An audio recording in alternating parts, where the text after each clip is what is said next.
If I remember correctly, because there was some more gold that they found, what have you. I think those numbers were, don't hold me to this, but it's in hard copy, so when we air it, you'll see it.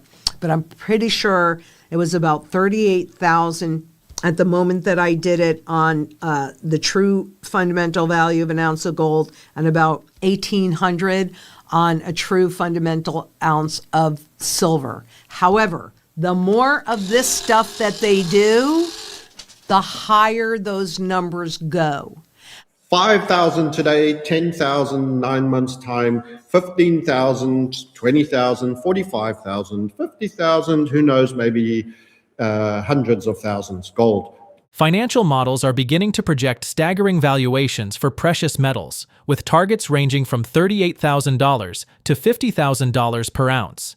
These figures are not mere speculation, but are derived from the true fundamental value of the monetary base. As central banks expand the money supply, the mathematical value of finite assets must rise to balance the ledger. Projections indicate that gold could rapidly rise to $10,000 and $20,000, eventually reaching hundreds of thousands as currency debasement accelerates. Lynette Zang, Chief Market Analyst and Educator, and FrancisHunt, the technical analyst known as the Market Sniper, discuss the mechanics of this historic revaluation. While Zang identifies fundamental prices of $38,000 for gold and $1,800 for silver based on existing data, Hunt warns of a melt-up scenario in which prices go vertical in a short time frame. Both experts agree that the ceiling for these assets is fluid. The more liquidity central planners inject into the system, the higher these targets must go to reflect the real purchasing power of sound money. Now, we present the clips from their interview. Before we continue to discuss this, please subscribe to our channel and activate the bell icon for timely updates. Thank you, and enjoy the video. I would say that, it could be pretty obvious by the end of this year, with inflation really spiking at a huge amount. Officially, hyperinflation is 50%, and I really wish I could say something different, but it would not surprise me to see them lose control of this breakdown, because that's what's happening with the spiking spot prices. They're losing control. Otherwise, why in the world isn't spot gold still like $258 or $48 an ounce like it was when I first started? They can create an unlimited amount of it. What? Do you want to say something? Thank you so much for everybody being here. That's my girl. There are no resistance levels for gold and silver, and what the price would be. In that video that I just told you on how to pay off your mortgage with gold, I go over the fundamental value of both gold and silver, and I do it on a global basis, and I do it just in the U.S. as well.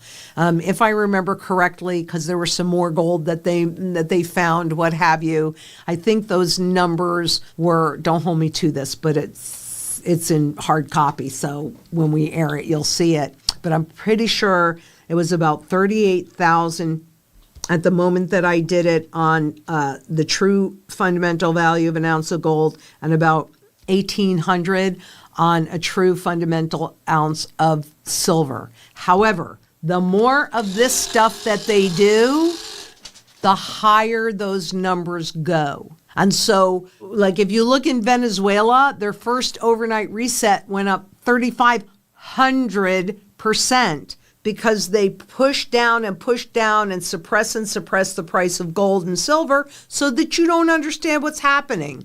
But once all of that confidence is lost and they have to regain your confidence, that's how they do it. They revalue something that has absolutely no intrinsic value, and it's used in one place, and it costs nothing to create.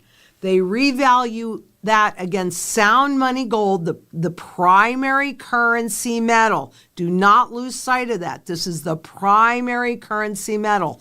This is what the central bankers accumulate, because they take this that is all intrinsic value being used in every sector of the global economy, 33 places that I could count myself, and they take this one place and they do that overnight revaluation.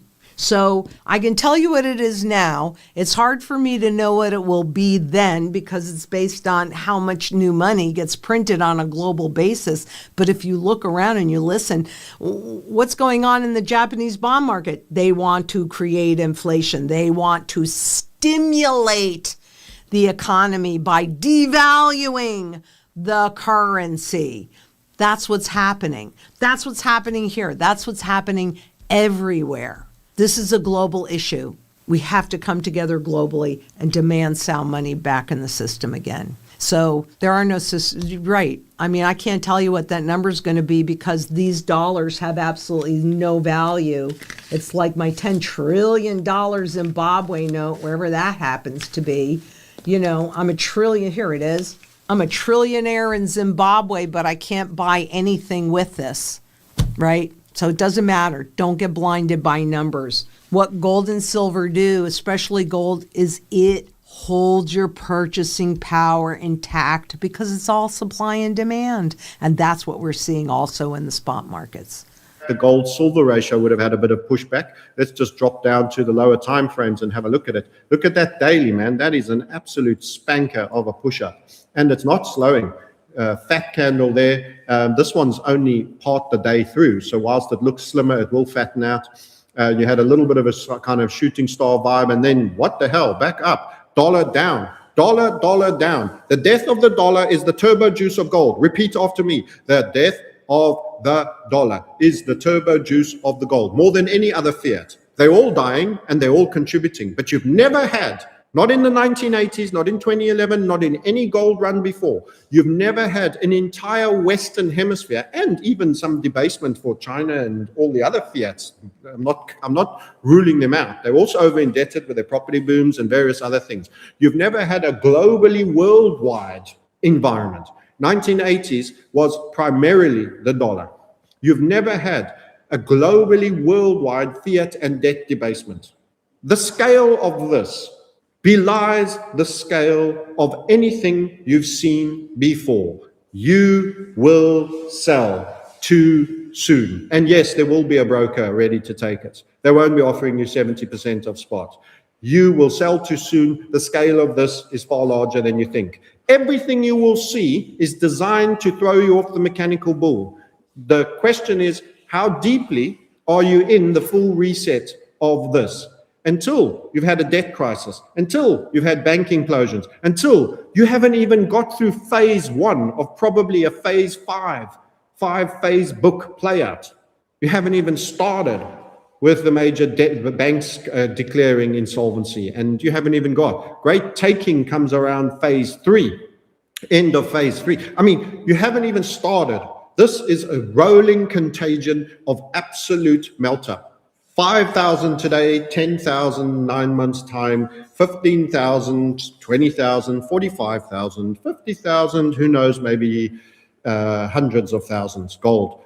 You don't understand the scale of quadrillion, trillion, derivatives, fiat, and debt. You don't know how much they've actually already stolen from you to drive skunk works, dark state, everything. You don't know that there's many trillionaires already out there. There's probably somebody indirectly owning so much stuff that might even be well on the way to, quadrillionaires if you count the entire families at the very top and all their holdings and assets. It doesn't matter.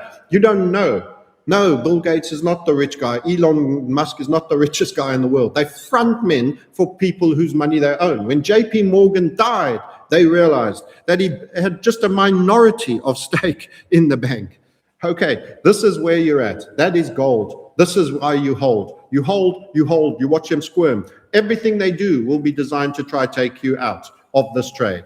Beyond the immediate price spikes, a deeper analysis suggests that the global financial system is manipulated by a dark state of financial engineering, often referred to as skunk works, which has suppressed the actual value of assets for decades. This suppression has allowed hidden entities to amass wealth far exceeding that of public billionaires like Musk or Gates, who are described merely as front men.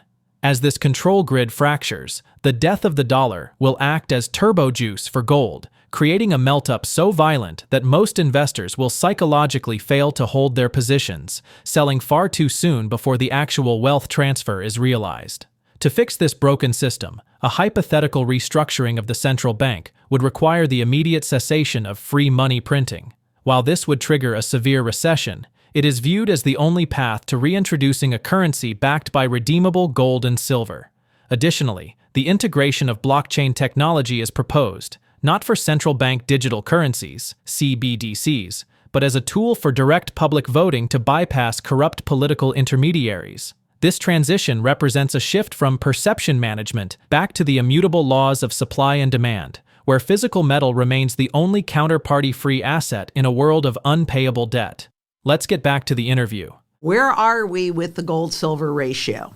So can I have my slides so I can show you guys? All right. So this was through yesterday. So at this point, we have broken that $50 level that I talked about, and we are at a 48.35 to 1 ratio. Okay, so where's it going to go from here? Well, in 2011, it got as low as 31.6. So that would be the next level of support and where I would expect it to go. I will let you know if we break through that, if we bounce off of it, whatever, I'll pay attention for you. And then we can talk about it on Tuesdays. But this would be my next stop, 31.60 on that ratio. However, here's the thing. I mean, the ratio trading was set up as a trade. That's why I don't really, I use it as a signal because what was happening in April of 2011. And do you remember when silver hit a peak of just shy of 50, right? And started to form that second cup that we've talked about. So silver is the fuse. It is what goes first. So we would expect this decline, even like we saw when I showed you the chart from Germany back in the 20s. So that ratio grows more narrow, and then once the hyperinflation kicks in, then it grows wider again. But you aren't going to sell your silver and convert it back into fiat. Maybe if you have, I don't want to say too much, because quite frankly, I don't think that you ever have too much gold or too much silver. Let's look at silver and then we can close. Remember, you can book a call. We have increased our availability. We've opened the diaries. Be respectful. Please show up. Otherwise, don't do that. It is not salesmen. We don't employ salesmen. These are long-standing, trusted community members that give you the opportunity to buy if it feels right. We don't have to do anything. This is silver. Are you in an upside HVF at the moment? This is the question. Getting a little bit of a coming back down at the moment from this, because silver had its volatility period here. This was kind of volatile. That would have shaken a few people. Industrial demand is still going to be big. It's still going to run. But right now it needs gold, the king. So as the dollar starts falling, this is banker buying, central banker buying. They buy gold. They buy gold. That's why you're getting a little bit of reset to the gold-silver ratio in a rally. You're going to go through this phase many, many times. Generally, the gold-silver ratio is going to go down. Bankers, when you are having dollar events, are going to buy gold. They don't have the vault sizes for the amount of money they've got to hide in vaults for silver. They might have some. And they could build big enough ones, but it's much bigger. It's not as dense in value, which is why I think platinum plays a role. It's being under-recognized a little bit now, but gold is right now. Dollar collapse, gold, because the people who have the money who will be chasing into safety are not you, retail. But you can keep buying silver because it will win in the end. It might even be an opportunity right now. Silver was beginning its key journey. The guy who said this, my friends, as our primer was breaking, you see this little yellow box here, right there. At 25.9, we said silver is beginning a journey that is going to be face melting. You're going to be in stage 3, melt up stage, and you have at least a localized high of 333 to go before going 4 digits on a gold silver ratio. And he said this, he said, at the same time, at the exact same time that it happened, that we were saying the one thing, he contradicted us, which he's entitled to do. Everybody's entitled to contradict. Everyone's entitled to be wrong. It doesn't make someone a bad person. Everyone's entitled to be right. It doesn't make him God. April 3rd, 2024, at the moment the primer squeeze breaks out, that will actually begin the journey. First up to the 30s. We messed around a bit at the 30s. It looks like it was quick. This is a 3-month chart. It's quarterly time frame. At the time, at 25.9, we called long. He put up this chart and said, silver makes its 5th annual pilgrimage above $25 and everyone loses their mind. And he's at the Vancouver conference. We didn't get the invite. We don't want more travel. We don't mind. Many other good people probably didn't. But the irony of a market that is now trading $110 that has happened in very short succession. The resources conference wants the dollar maximalist. That to me is unbelievably ironic. The person that has done it, whose gold's a little bit of insurance, it's not for wealth building. Like hell it isn't. It's sure helping me. It's sure helping my community, our space, minting more millionaires because of our take in the world and changing people's lives because of exactly what I'm talking about. The gold-silver ratio has officially shattered the critical 50 level, currently sitting at 48.35, and is now technically targeting the 2011 support of 31.6. This compression is described as the fuse of the financial system. Historically, silver leads the initial charge, narrowing the ratio significantly before hyperinflation entirely takes hold. While central bankers initially prioritize gold due to its high value density for vault storage, the white metal is positioned to win in the end, acting as the high beta accelerator in the precious metals complex. The market is currently witnessing a Stage 3 melt-up, a face-melting rally that has seen silver surge from $25.90 to $110. This vertical move actively disproves the dollar maximalist narrative often pushed at resource conferences, which falsely claims metals are merely insurance. Instead, the current price action confirms that silver is a primary wealth-building vehicle, creating a new class of millionaires who recognize the death of the dollar early and position themselves before the retail herd arrived. Share your thoughts on their analysis in the comment section below. If you find this video informative, please support us by turning on notifications to stay informed about our latest videos. See you in the following video. Thanks for watching.